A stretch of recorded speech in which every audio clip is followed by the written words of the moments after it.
Jermall Charlo versus Jaime Munguia.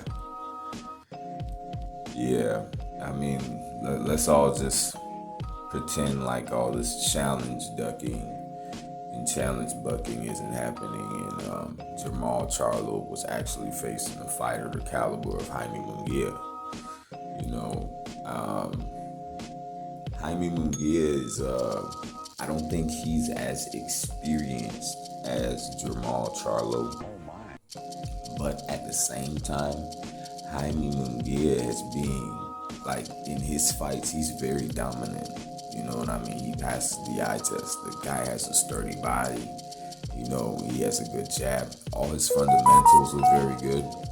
But the thing about Jaime Munguia that I see, his feet don't look as fast as Jermall Charlo. Jermall Charlo has some pretty fast feet, man. That guy's an all-around athlete. You know, hate him or love him, man. The guy can fight. You know, he has a good jab, good defense. You know, he has a good right hand.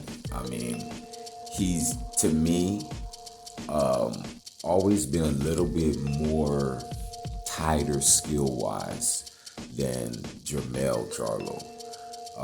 Jermall Charlo, I guess maybe it's because he's in a bigger weight class. His opponents have more of a pop to him.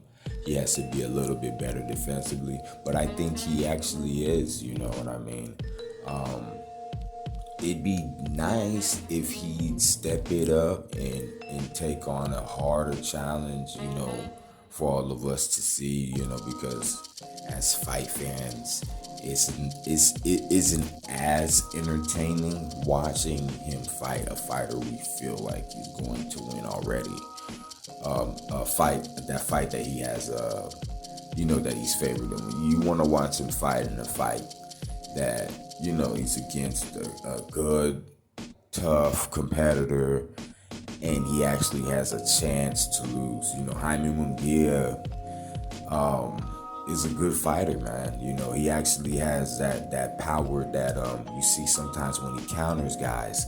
That shot that he lands hurts them. Jaime Munguia has some very, very respectable power. It's just that I don't know if his reflexes are as fast as Jermall Charlo. Jermall Charlo is a fast twitch fighter. I think he has some pretty fast reflexes, and he's able to capitalize on his opponent's mistakes a lot.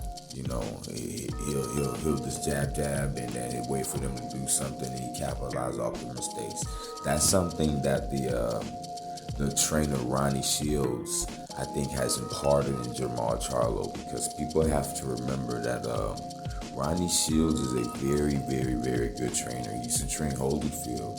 So by him training Jermall Charlo now, it's like, he's imparting into him that Holyfield-esque type of style, and I can see it all over Jermall Charlo. And I personally, I'm a big fan of the way he fights, but I'm not too much of a big fan of the people that I feel like he chooses to fight, because I feel like he could fight, maybe like Andrade or something like that, or even like Jaime Munguia, man, you know what I mean? Fight one of these guys that, they calling out your name, they act like they want to smoke, as a fight fan, a real fight fan. I can't speak for everybody, but I know personally, I want to see him challenge himself, you know what I mean?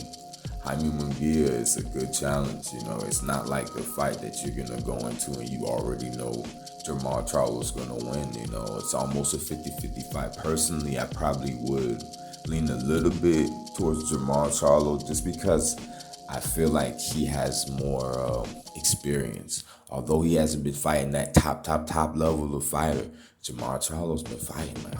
He's been fighting. It's not like he hasn't been fighting. Fight to fight.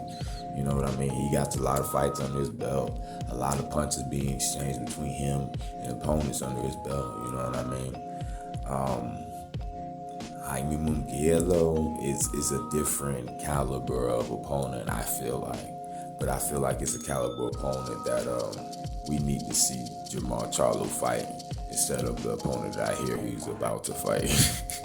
No disrespect, all respect to all opponents. It's just as a fight fan, that's kind of what I want to see, to be honest. I'm just being real.